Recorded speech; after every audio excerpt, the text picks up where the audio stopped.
Diyan natatapos ang ating second cross ng negative sa affirmative. Dako naman tayo sa 10 minutes na negative rebuttal. Sanreo ng Catholic, your time start now, bro. Ang nagpasimula ng aral patungkol sa faith alone o sola fide ay si Martin Luther. www.wiki.com. These Protestant traditions exclude all human works except the work of Jesus Christ, which form the basis of justification from the legal verdict or pardon of justification. According to Martin Luther, justification by faith alone is the article in which the church stands or falls. Nagsimula kay Martin Luther ang faith alone, hindi sa Baptist Church, hindi sa Baptist Church. www.wiki.com. Luther added the word allein, which is alone in English, in German, to Romans 3 verse 28, controversially so that it read, "So now we hold that the man justified with the help of the works of the law, alone, through faith." Ang nagdagdag ng alone sa Bible, si Luther. Dinaya ni Martin Luther ang New Testament. Walang faith alone. Faith lang.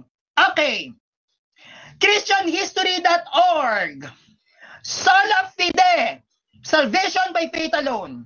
Sola fide. Martin Luther wrote those words in the margin of his Bible as a young Augustinian monk, Katolikon dati. No? Later, he used those words, actually, the German equivalent Glaube allein in his translation of the New Testament. Ang naglagay ng faith alone dito sa Bible, translation ni Martin Luther, nagdagdag. Nagdagdag. www.wiki.com.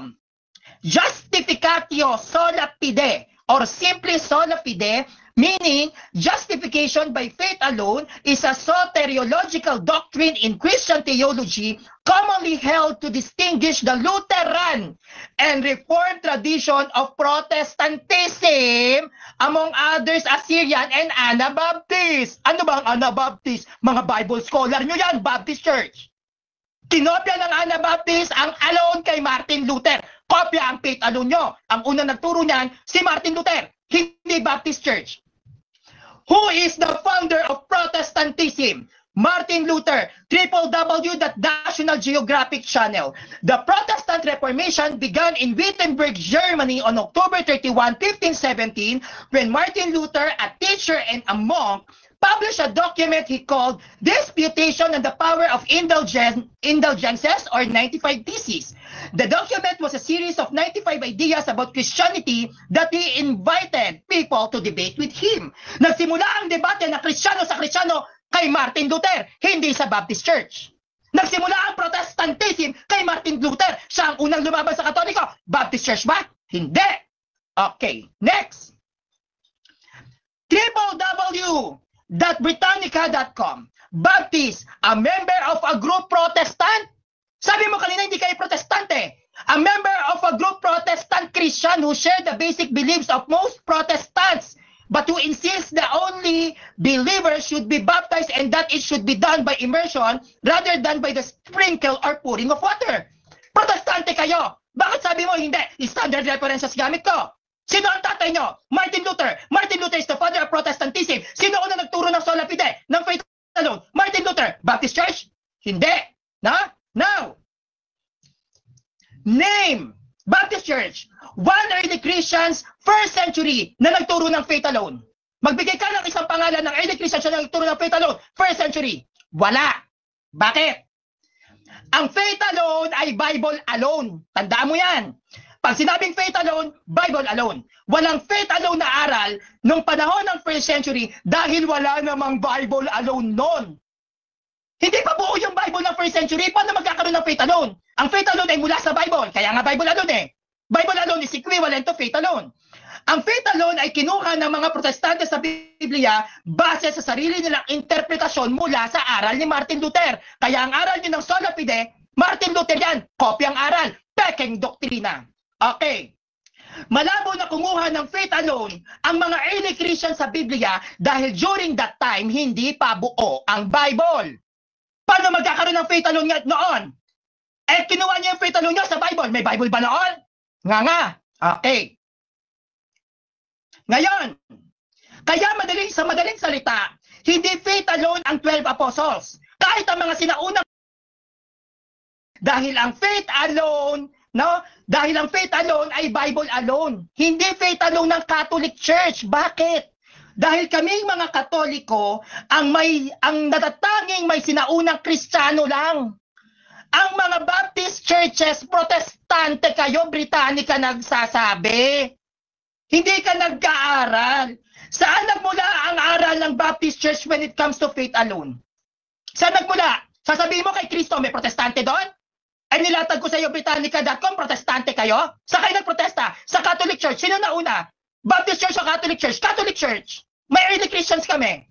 First century, pinangalanan na kami simbahan na Katoliko. Baptist Church? Hindi. Kailan nagsimula magturo ng faith alone ng Baptist Church? Kailan? Panahon ni Kristo? May Protestante? Britannica.com, sinungaling? Standard references?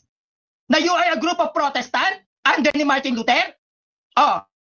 So, ibig sabihin, wala kayo nun. Hindi kayo natag ni Kristo. Next. Sino unang nangaral? Katoliko na faith and works o Baptist na faith alone? Sino unang nangaral? Kami na may pananampalatayang gawa? O kayo na walang gawa na pananampalataya? Kami! Church of Antioch. Under ng yan? Catholic Church. Bakit hindi Baptist Church? Oh, Church of Antioch, the first church na itinatag ni Pedro at ni Pablo. Simbahan ng mga Hentil. Baptist Church yun? Hindi. Oh, so anong aral na nandoon? Pananampalataya na may kalaking nagawa. Meron ba kayong ama ng simbahan? Meron kayong early Christians father, mga Baptist? Wala. Sino lang ang meron? Kami. Dahil first century pa lang, may pangalan na ang Catholic Church. Ang Baptist Church, meron na? Kung kayo ay nauna sa Katoliko, dapat dun sa Church of Antioch, Baptist Church yun. The Church of Antioch, unang simbahan ng mga Hintil ay Katolikong simbahan. Hindi Protestante. Okay.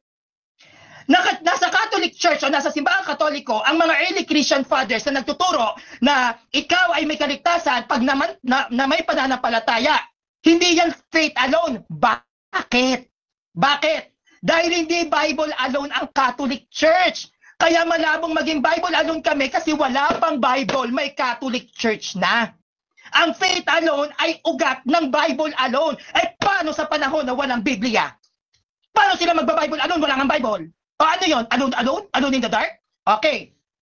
Ngayon, sino na nangaral? Baptist Church o Roman Catholic Church? Pagdating sa faith with works and faith without works. Roman Catholic Church, malamang. Bakit? Wala pang Biblia, may Katoliko na. At never nagturo ng faith alone ang Catholic Church at dahil nauna kami sa Baptist Church, Protestante kayo, nauna pa sa inyo Lutheran Church at Anglican Church. Ang faith alone ay hindi mula yan sa sinaunang Kristiyano. Kayo ay mula sa 5 solas ni Martin Luther at isa dito ang sola fide. Pati yung Kristo mo, Christ alone mo, Sola Christi, Martin Luther, nauna sa Baptist Church. Hiram ang aral ninyo kay Martin Luther. Protestante na nga, nang hiram pa sa Protestante. Ngayon, dahil Protestant ang Baptist Church at si Martin Luther, ang father of Protestantism, sino ngayon ang ama nyo? Sino ang ama ng Protestante? Martin Luther. So sino naguna nagturo ng sola fide? Martin Luther. Siya ang ama nyo Protestante kayo Standard references, Britannica.com, pag pamamalian mo, ginagamit ang mga Bible scholar? That's wrong. Okay. So meaning at sa madaling salita, ang aral ng sola fide o faith alone ng Baptist yan ay mga kinopya nyong aral mula sa tatay nyong si Martin Luther. Kaya nga tinatanong ko Katoliko Baptist Church, Catholic. Sino una? Martin Luther, Baptist Church. Martin Luther. Si Martin Luther ang nauna. Siya ang ama ng Protestante at si Luther ang unang nagturo ng faith alone. Kinopya nyo lang. Fake doctrines and not an original doctrines. It's a Xerox copy kay Martin Luther. Walang salitang alone sa Biblia. Dahil yan ay dinagdagan lang ni Martin Luther. Always remember this. Itaktak. The Catholic Church compiled the Bible. Kaya alam namin kung may idinagdag o binawa sa aming sariling aklat.